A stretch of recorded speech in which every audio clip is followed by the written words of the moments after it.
Hello everyone, welcome back to learn the face presentation again. We are interested in learning the mechanism of labor and management of labor in face presentation. Okay. When we understand that it is a face presentation, there can be four positions depending upon the denominator. So what is the denominator in the face presentation? The denominator is the momentum. When the momentum is on left side, it is left mento anterior. When it is the right side, it is right mento anterior. When it goes posteriorly, it is right mento posterior. And when it goes left side posteriorly, it is left mento posterior. So the denominator is momentum. Means in relation to momentum, I describe the four positions. What is the leading part in face presentation? Leading part is also the momentum. Okay. What are the diameters? Diameters of the fetal skull in face presentation. Diameter of engagement. Let us learn on the fetal skull. Mentum is this one. Submentum is the midpoint of the angle of mandible and the chin. It's submentum. It comes to the anterior surface of the neck. So submentobregmatic. Bregma is the highest point of the vertex. So it is submentobregmatic is diameter of engagement in face presentation. Let us recollect about the diameter of engagement in vertex. It is suboccipitobregmatic. So it is like this. This is also 9.5 centimeter. So the head enters this way. And this is also 9.5 centimeter. This way, 9.5 centimeter. So bregma is the midpoint of the two. In face presentation, it is submentobregmatic. In vertex presentation, it is suboccipitobregmatic. Vaginal delivery is possible in vertex. Vaginal delivery is possible in face presentation. Okay.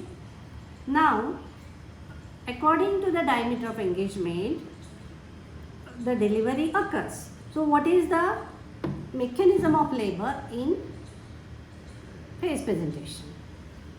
Before that, I want to compare it with the normal labor like this. In vertex presentation. In these cases, try to understand, in vertex presentation, we have learned first movement is increase of flexion. And in face presentation also, there is increase of extension. Because here the head is well extended, that's why there is increase of extension and engagement. In these cases, head is well flexed and it results into increase of flexion and engagement. What is the second step in any labor is the internal rotation of the leading part. In vertex presentation, occiput is the leading part and that's why there is internal rotation of the leading part. In face presentation, mentum is the leading part. So there is internal rotation of the leading part. What is the result? Here, the mentum will come below the pubic symphysis. In this case, the occiput comes below the pubic symphysis. What next? Head is borne out by the movement of extension. And in the face presentation, head is borne out by the movement of flexion. Okay. In vertex presentation, vertex is below. So first vertex, then brow and then face. What will happen in this case? In this case, face presentation first is below. Face is below. So face will come out first, then brow and then vertex. The reverse order. Right? Last, in between there is restitution, that is undoing of the twist at the neck. Last movement is external rotation of occiput in vertex. Because the leading part is occiput. Why it occurs? It occurs due to internal rotation of the shoulder and shoulder is borne out. What will happen in face presentation? There is external rotation of mentum. It occurs due to internal rotation of shoulder. Shoulder is borne out and the delivery is completed. The trunk and the limbs follow. So that is how delivery occurs in face presentation. To tell you the truth exactly, the steps, 5 steps in face labor to remember like this. First is increase of extension and engagement. Second movement is internal rotation of the mentum at the twist at the neck. Next, there is increase of flexion. Because it was extended, there will be extension, flexion of the head and face, brow, vertex will be born. Followed by restitution, that is undoing of the twist. And lastly, there is external rotation of mentum. It occurs due to internal rotation of shoulder. Shoulder is born, trunk and lower limbs follow. This is how we describe the labor in face. Now, let us describe it with the dummy pelvis. Fine. So this is complete extension of the head. Always hold the limbs in front of the chest. Don't hold them on back side. Okay. So left hand hold the fetus with the limbs. Hold the limbs of the fetus. Now with this hand you do the complete extension of the head. So this is completely extended head. So what is the denominator? Denominator is mentum. The denominator is on left side. So what is the position? This one is left mento anterior. First there is increase of extension and engagement. It has entered into the pelvic cavity. Engagement means biparietal diameter enters the pelvic brain and it approaches towards the zero station. So it has reached, descent is occurring throughout the labor. So now it has reached up to the ischial spine. Then the leading part is the mentum.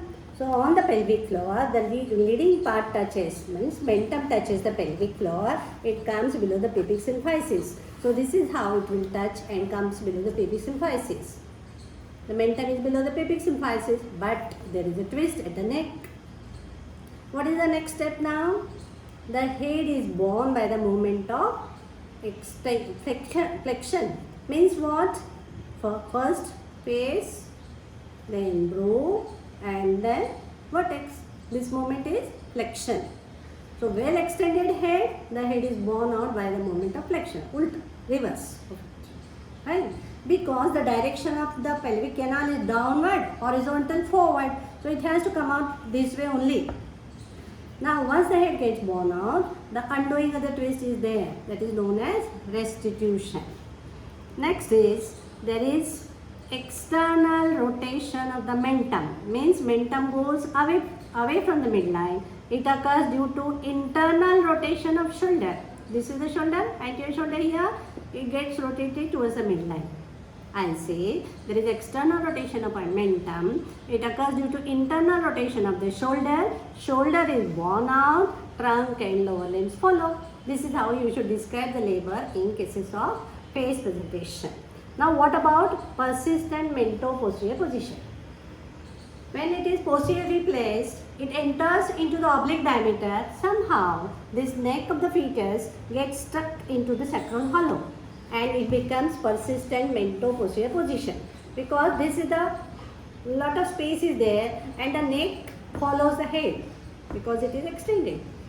That is why there is chance of prolonged labor and obstructed labor, rupture uterus in case of mento-posterior position. That is known as persistent mento-posterior position. This is the face you can see down. Where is the chain? It has gone posteriorly. It can be oblique arrest or it can be like this in the midline. But the mentum is felt on PV examination, which is persistent mento-posterior position. Diagnosed by PV examination or diagnosed by sonography also one can diagnose. So that is how we confirm the diagnosis. What about management? All high-risk patients who are for vaginal delivery, like not the high-risk, all high-risk patients with face presentation, like elderly primary gravida with face or primary face presentation. What do you understand by primary face presentation? Means the face presentation is seen even before the onset of labor pains. Okay, so that is primary face presentation. It is due to placenta previa contracted pelvis. In these cases, they should be taken for the elective cesarean section. They should be taken prior itself. Don't allow them vaginal delivery in primary gravida. And all high-risk patients like diseases complicating pregnancy, previous cesarean section, elderly primea, UGR, prematurity, they are for cesarean section. Whatever it is, whether it is elective or emergency, whenever you diagnose, they are at term, they are for cesarean section. Now what about the management in labor? All high-risk patients should be early admission, we encourage them so that there is no risk of cord prolapse early, because of early rupture of membrane, the cord prolapse is out. So that thing we prevent. Patient should be nil by mouth. She should be prepared for cesarean section. Informed consent should be taken. Counseling of the lady for the risk with the face labor should be explained. The lady should know the after effects of the face delivery. The anesthetist and operation theatre team should be ready, blood transfusion should be arranged, IV drip should be started, injectable antibiotics are given, and take care that after rupture of membrane there is no loop of cord below. Rule out these possible things. Give good episiotomy when you are conducting the labor. Skilled obstetrician should be available. Be alert that if there is a fetal distress in between, go ahead with the emergency cesarean section. So critical management of patient in the labor must be done. Partogram must be kept, and on the partogram you diagnose early labor and arrest of persistent ventral-posterior position or arrest of labor should be diagnosed as early as possible. Prompt diagnosis and early treatment with the help of cesarean section is the major thing which should be taken care of in cases of breech presentation. I think this you enjoyed this video today, and next time we'll learn about the bra presentation. Okay.